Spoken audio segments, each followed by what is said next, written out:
Well guys, यहाँ पे मैंने बैंक निफ्टी का चार्ट ओपन किया हुआ है 15 मिनट्स के टाइम फ्रेम पे। और यहाँ पे हम लोग देखेंगे कल के दिन कैसे काम करना है, क्या इंपॉर्टेंट लेवल्स है, क्या स्ट्रैटेजी, हर एक चीज़ हमेशा की तरह यहाँ पे हम लोग एनालिसिस करेंगे। वेल मैं बता दूं, देखिए यहाँ पे मैं 5 मिनट्स के टाइम फ्रेम पे हमेशा एनालिसिस करता हूँ। अगर आप देखोगे मेरे पिछले वीडियो देखे रहेंगे, लेकिन अगर हम लोग देखेंगे 5 मिनट्स की वीडियो में फ़िलहाल यहाँ पे ज़्यादा नॉइज़ दिखा दे रहा है बिकॉज बैंक निफ्टी एक रेंज में है। तो मुझे लगता है एनालिसिस करने के लिए और कल के लिए 15 मिनट्स का टाइम फ्रेम बेस्ट रहेगा। तो यहाँ पे इसके लिए मैंने 15 मिनट्स के टाइम फ्रेम पे बैंक निफ्टी का एनालिसिस किया हुआ है। तो आइए हम लोग स्टार्ट कर देते हैं। देखिए पहला समझ के लेते हैं बैंक निफ्टी में क्या हो रहा है। तो यहाँ पे अगर आप देखोगे फ़िलहाल 11 अगस्त से मार्केट ट्रेंड कर रहा है ऊपर की तरफ। अगर आप देखोगे मार्केट ने अपसाइड मूवमेंट दिया हुआ है। अगर आप देखोगे यहाँ पे मैं एक ट्रेंड लाइन ड्रॉ कर सकता हूँ। तो यहाँ पे एक ट्रेंड लाइन ड्रॉ कर लेता हूँ यहाँ पे। तो अगर आप देखोगे इसी ट्रेंड लाइन को रिस्पेक्ट देते हुए PNF जो है ऊपर की तरफ निकल रहा है। तो मैं बोलना चाहूँगा आने वाले समय में अगर आपको इस ट्रेंड लाइन के आसपास मिलता है तो आप एक बाय पोजीशन या फिर लॉन्ग पोजीशन क्रिएट कर सकते हो और इस ट्रेंड लाइन के नीचे आप एसएल लगा सकते हो। एज पर ट्रेंड लाइन यहाँ पे बाय बन रहा है। लेकिन और एक चीज़ नोट कीजिए, बिकॉज अगर आप देखोगे डेफिनेटली यहाँ पे ट्रेंडिंग कर रहा है, लेकिन अगर आप ओवरऑल यहाँ पे मार्केट का ओवरव्यू देखोगे तो एक रेंज में है। और वो रेंज आपके लिए मार्क कर लेता हूँ। तो ऊपर एक रेंज बना हुआ है, वो है 36,280 का। तो ये एक मैं बोल सकता हूँ मेजर रेजिस्टेंस जोन है। और नीचे की तरफ भी एक लेवल बना हुआ है, वहाँ से मार्केट बहुत बार बाउंस बैक किया हुआ है। तो ये है हमारे लिए सपोर्ट रहेगा विच इज़ अराउंड 35,700। तो ये दो लेवल्स हम लोग पहले मार्क कर लेंगे। तो सपोर्ट है विच इज़ अराउंड 35,700। इसका बैकग्राउंड मैं रेड कर लेता हूँ और ओके। तो ये हमारा सपोर्ट है विच इज़ अराउंड 35,700। और उसके साथ हमें ऊपर की तरफ रेजिस्टेंस दिखाई दे रहा है जो काफ़ी इंपॉर्टेंट रहेगा आने वाले समय में। तो वो रेजिस्टेंस मार्क कर लेता हूँ। Resistance which is around 36,280। 36,280। तो ये लेवल अभी आपके लिए कल के दिन या फिर आने वाले समय में इंपॉर्टेंट रोल प्ले करेगा अगर आपको सपोज लॉन्ग पोजीशन बनानी है। तो यहाँ पे अगर आप इस ट्रेंड लाइन के आसपास बाय करते हो तो आपका टारगेट जो होना चाहिए 36,280 के आसपास होना चाहिए, या फिर उसके पहले आपको प्रॉफिट बुक करना है। बिकॉज बहुत बार जब भी मार्केट इस लेवल के आसपास आया हुआ है वहाँ पे हमें प्रॉफिट बुकिंग देखने मिली है। तो मैं बोलना चाहूँगा 280 के आसपास अपना प्रॉफिट बुक कर लीजिए। एंड वंस अगर ये 36,280 का लेवल तोड़ देता है ऊपर की तरफ तो हमें और ऊपर के लेवल्स बैंक निफ्टी में देखने मिल सकते हैं, जैसे कि 36,500 के लेवल्स तुरंत हमें उसी दिन बैंक निफ्टी में देखने मिल सकते हैं। लेकिन इसको 280 का जो लेवल है तोड़ना होगा।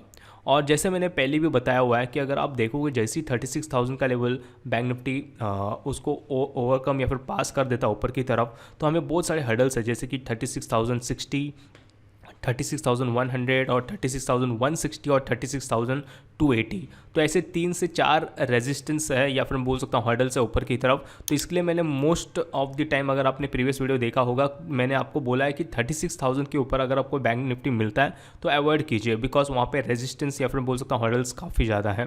लेकिन अगर ये 1,280 का लेवल तोड़ देता है तो आप कन्फर्मेशन के साथ यहाँ पे बाय कर सकते हो। और ऊपर की तरफ जैसे मैंने बताया 36,500 के लेवल्स हमें BNF में देखने मिल सकते हैं। उसके अलावा सपोज़ अगर इस ट्रेंड लाइन को तोड़ देता है तो आप देख सकते हो एक रेंज क्रिएट हुआ है। तो डेफिनेटली ये नीचे की तरफ सपोर्ट के आसपास आ सकता है 35,700। तो कल के दिन अगर सपोज गैप डाउन ओपनिंग होती है या फिर इस ट्रेंड लाइन को तोड़ देता है नीचे की तरफ तो यहाँ पे आप शॉर्ट कर सकते हो। और नीचे की तरफ आप इंट्राडे पर्सपेक्टिव से 50 से लेके 100 पॉइंट्स का टारगेट रख सकते हो। अदरवाइज अगर आप ट्रेलिंग स्टॉप लॉस लगा रहे हो तो आप वो भी रख सकते हो, लेकिन आपका टारगेट 35,700 के पहले होना चाहिए।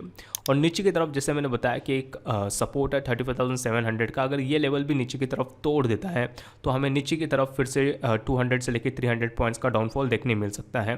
नीचे की तरफ अगर आप देखोगे तो एक बड़ा गैप है विच इज़ अराउंड 35,200 तक। अगर आप देखोगे एक बड़ा गैप है, उसके बाद यहाँ पे कोई भी हमें सपोर्ट दिखाई नहीं दे रहा है नीचे की तरफ। यहाँ पे बाउंस बैक किया हुआ है लेकिन पूरा रिकवरी दिया हुआ है, लेकिन विच इज़ वो भी अराउंड 35,600 के आसपास है। तो एक जोन है, लेकिन अगर ये भी लेवल तोड़ देता है तो नीचे की तरफ एक बड़ा गैप है विच इज़ अराउंड 400 से लेकर 500 पॉइंट्स का डाउनफॉल हमें बैंक निफ्टी में दिखा सकता है अगर वंस ये 35,700 का लेवल तोड़ देता है। लेकिन ऐसा नहीं होना चाहिए। ओवरऑल ट्रेंड फ़िलहाल अगर आप देखोगे तो पॉजिटिव है, लेकिन अभी एक रेंज में है। लेकिन अगर ये 280 का लेवल अगर कल के दिन तोड़ देता है ऊपर की तरफ तो हमें पॉजिटिव मोमेंटम बैंक निफ्टी में देखने मिल सकता है आने वाले समय में। सो आई होप आपको समझ में होगा कैसे काम करना है। जैसे मैंने बताया कि यहाँ पे बैंक निफ्टी रेंज में है, तो अगर आपको लगता है कि मार्केट रेंज में है और आपको काम नहीं करना तो बेटर रहेगा। एक मैं बोलना चाहूँगा जब भी मार्केट रेंज में रहता है अगर आप काम नहीं करोगे उतना आपके लिए अच्छा है, because most of the time जब मार्केट रेंज में रहता है तो वहाँ पे आपको लॉस होने के चांसेस काफ़ी ज़्यादा होते हैं। तो वंस अगर मार्केट ट्रेंडिंग होता है तो वहाँ पे आप डेफिनेटली पोजीशन ले सकते हो। लेकिन अगर आप देखोगे मार्केट यहाँ पे ट्रेंड कर रहा है तो अगर वंस ये 280 के ऊपर निकलता है और इस ट्रेंड लाइन के आसपास आपको मिलता है ऊपर की तरफ तो यहाँ पे आप अपना पोजीशन ले सकते हो। तो डेफिनेटली ध्यान रखिए। अगर आपको कोई डाउट या फिर कोई भी क्वेरीज हो तो आप मुझे नीचे कमेंट सेक्शन में पूछ सकते हो, अदरवाइज मुझे मेल या फिर व्हाट्सअप कर सकते हो। उसका इन्फॉर्मेशन मैंने नीचे डिस्क्रिप्शन बॉक्स में दिया हुआ है। एंड अदर देन दैट हमेशा की तरह मैं बोलना चाहूँगा, देखिए अगर आप डीमैट अकाउंट ओपन करते हो हमारे थ्रू तो यहाँ पे आपको technical analysis and option trading course दिया जाता है जिसका कॉस्ट मोर देन 20,000 है। यहाँ पे हम लोग option trading and technical course complete कर रहे हैं। नॉर्मल कोर्स के लिए बाहर मोर देन 5,000 to 10,000 लोग पे करते हैं, लेकिन यहाँ पे आपको फ्री ऑफ कॉस्ट दिया जाएगा। जस्ट आपको यहाँ पे डीमैट अकाउंट ओपन करना है। अगर आप इंटरेस्टेड हो तो उसका लिंक मैंने नीचे डिस्क्रिप्शन बॉक्स में दिया हुआ है। And other than that last में यही बोलना चाहूँगा, अगर आपने ये वीडियो यहाँ तक देखा है तो प्लीज़ सब्सक्राइब कीजिए अगर आप नए हो तो, एंड नोटिफिकेशन को ऑन कर लीजिए, बिकॉज अगर हम लोग जो भी एनालिसिस करते हैं आपको पता चले आगे जाके। So guys, thank you and have a nice day.